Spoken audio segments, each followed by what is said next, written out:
సంక్రాంతి పండగ ఎన్ని రోజులు ఉంటుంది నానా? 3 రోజులు చేసుకుంటారమ్మా.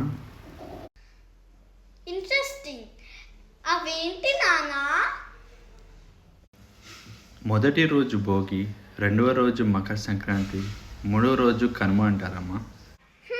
అసలు భోగి ఎందుకు సెలబ్రేట్ చేసుకుంటా నానా? అది కొంచెం చెప్పారా? ఇంద్రుడికి భోగములు వచ్చిన రోజు కాబట్టి భోగి అంటారమ్మా. మరి సంక్రాంతి గురించి ఏంటో చెప్పరా? సంక్రాంతిని మకర సంక్రాంతి అని కూడా అంటారు. ఆ రోజు సూర్యుడు మకర రాశిలోకి ప్రవేశించడం వల్ల మకర సంక్రాంతి అని అంటారమ్మా. మరి మూడో రోజుని కనుమ ఎందుకు అంటారు నానా? కనుమని పశువుల పండుగ అని కూడా అంటారు.